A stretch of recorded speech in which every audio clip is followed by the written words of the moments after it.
अस्सलाम वालेकुम दोस्तों। यूके आने के बाद फ़ौरन से पहले हफ्ते के अंदर आपको कौन से ऐसे काम है जो आपको लाजमी कर लेने हैं, और एक काम तो इसमें से ऐसा आपको बताऊंगा जो आप पाकिस्तान में बैठे हुए भी कर सकते हैं।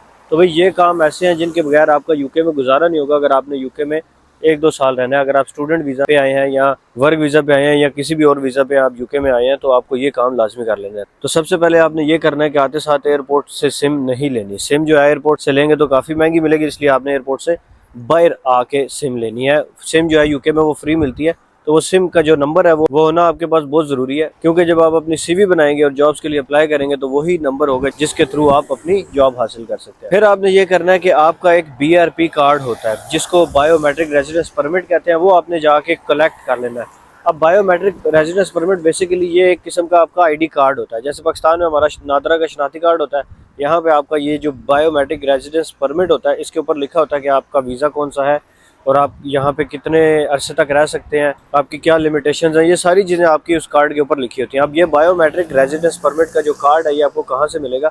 अगर आप स्टडी वीज़ा पे आ रहे हैं तो आपका जो कंसल्टेंट होता है उसने कोई एड्रेस दिया होता है, तो उस एड्रेस के मुताबिक जो है जो यूके गवर्नमेंट की एक ईमेल आती है, एक ईमेल होती है जिसको बायोमेट्रिक रेजिडेंस की बीआरपी की ईमेल कहते हैं। वो ईमेल अगर आपके एड्रेस पे आई हुई है तो उस ईमेल एड्रेस के ऊपर एक एड्रेस लिखा होता है, किसी पोस्ट ऑफिस का एड्रेस हो सकता है। आप उस पोस्ट ऑफिस पे जाएंगे और वहां से जाके अपना बीआरपी कलेक्ट कर लेंगे। समटाइम्स ऐसा भी होता है कि यूनिवर्सिटी का ही एड्रेस होता है, तो आपको जो बीआरपी होता है वो पोस्ट ऑफिस की बजाय आपको अपनी यूनिवर्सिटी से ही मिल जाता है। और जो लोग वर्क वीज़ा पे आते हैं भाई, उनका तो सिर्फ पोस्ट ऑफिस से ही आप कलेक्ट कर सकते हैं।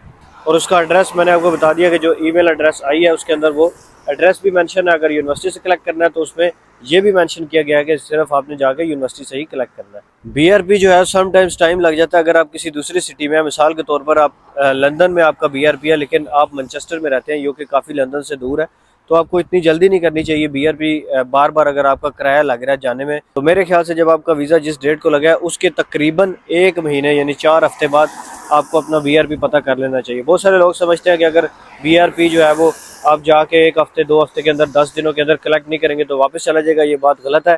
जब तक आपके वीज़ा की एक्सपायरी होती है, यानी जो आपका पासपोर्ट है उसके ऊपर जो वीज़ा लगा है उसके ऊपर एक एक्सपायरी डेट लिखी होती है, वो 3 महीने की होती है। उस 3 महीने तक आपका जो बीआरपी होता है वो वापस नहीं जाता, वो पोस्ट ऑफिस के अंदर ही रहता है। आप जब मर्जी जाके कलेक्ट कर सकते हैं। लेकिन बीआरपी जब आप कलेक्ट करने जाएंगे तो आपके पास पासपोर्ट होना लाजमी है। अगर आप हस्बैंड वाइफ दोनों हैं तो कोई एक बंदा जाके दोनों के कलेक्ट नहीं कर सकता, आप दोनों को जाना पड़ेगा और दोनों के पासपोर्ट आपके पास होने चाहिए। दूसरा इंपॉर्टेंट काम, आपने यूके के अंदर अपना बैंक अकाउंट ओपन करना है। तो बैंक यूके में 2 किस्म के होते हैं, एक होता है जो ब्रांच वाले होते हैं और एक होते हैं ब्रांच लेस अकाउंट।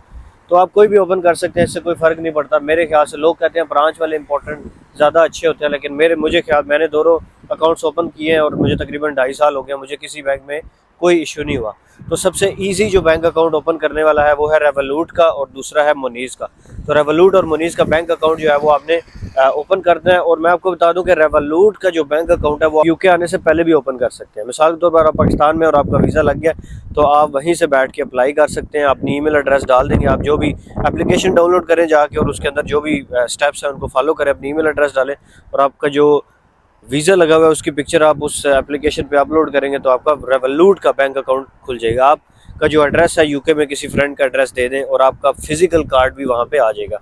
तो मैं आपको बता दूं यूके में बैंक अकाउंट ओपन करना बहुत ज़्यादा ज़रूरी है। इसके बगैर ना आपको यहाँ पे सैलरीज मिलती है, ना आप ट्रैवल कर सकते हैं। अगर आपको फुल स्टेप्स पता करने हैं कि भाई यूके का बैंक अकाउंट खोलने का क्या स्टेप्स हैं, क्या तरीक़ेकार है स्टेप बाय स्टेप, तो आप यूट्यूब पे जाके लिखें Abrar Ahmed UK open a bank account. तो मेरी 3-4 वीडियोज़ हैं इसके ऊपर, उनको जाके देखें, मैं लिंक भी डिस्क्रिप्शन में डाल दूंगा। नेक्स्ट चीज़ आपने ये करनी है कि नेशनल इंश्योरेंस नंबर, जिसको NI नंबर कहते हैं, वो आपने अप्लाई करना है। उसका तरीक़ाकार ये है कि आपने जाके गूगल में लिखना है अप्लाई फॉर NI। जब आपका BRP आ जाएगा उसके बाद ही आप NI के लिए अप्लाई कर सकते हैं। तो नेशनल इंश्योरेंस नंबर बेसिकली ये है कि आप जब किसी भी जॉब के लिए अप्लाई करते हैं तो आपका जो सारा जॉब का प्रोसीजर होता है, जो टैक्स का सारा सिस्टम होता है, वो इस NI के थ्रू होता है। और ये बड़ी इंपॉर्टेंट चीज़ है, इसको आपने संभाल के रखना है। हर बंदे के साथ आपने अपना जो नेशनल इंश्योरेंस नंबर है उसको शेयर नहीं करना, सिर्फ जो आपका एम्प्लॉयर है उसी को आपने शेयर करना है। जो स्टूडेंट्स हैं जो 20 घंटे काम करते हैं तो वो 20 घंटे का जो NI वाला सिस्टम है वो इसी के थ्रू गवर्नमेंट को पता चलता है, क्योंकि आपका एम्प्लॉयर जो है वो वेबसाइट के ऊपर, गवर्नमेंट की जो टैक्स वाली वेबसाइट है उसके ऊपर आपके NI के थ्रू अपलोड करता है कि ये बंदा कितना काम किया है, इसकी क्या सैलरी है, क्या टैक्स है। NI जो है वो लाजमी आपने अप्लाई करना है। उसका तरीकाकार यही है, आप गूगल में जाके लिखें अप्लाई फॉर NI। तो वो जो नेशनल इंश्योरेंस नंबर की एक वेबसाइट है, गवर्नमेंट की वेबसाइट है, उस पर जाके जो स्टेप्स हैं वो आपने फॉलो करने हैं और आपका नेशनल इंश्योरेंस नंबर आ जाएगा। मैं आपको एक चीज़ बता दूं, लोग समझते हैं यूके के अंदर जब तक आपके पास नेशनल इंश्योरेंस नंबर नहीं है जॉब नहीं मिलती। ये बात गलत है। जब आप नेशनल इंश्योरेंस नंबर के लिए अप्लाई कर देते हैं तो आपको एक ईमेल आ जाती है। उस ईमेल के अंदर एक रेफरेंस नंबर लिखा होता है, उस रेफरेंस नंबर के थ्रू आपको जॉब मिल सकती है। बल्कि उस ईमेल में ये लिखा भी होता है कि अगर आप जॉब के लिए अप्लाई कर रहे हैं और आपका एम्प्लॉयर जो है वो नई नंबर मांग रहा है, तो आप ये जो रेफरेंस नंबर है, ये रेफरेंस नंबर भी आप अपने एम्प्लॉयर को दे सकते हैं फॉर दी जॉब।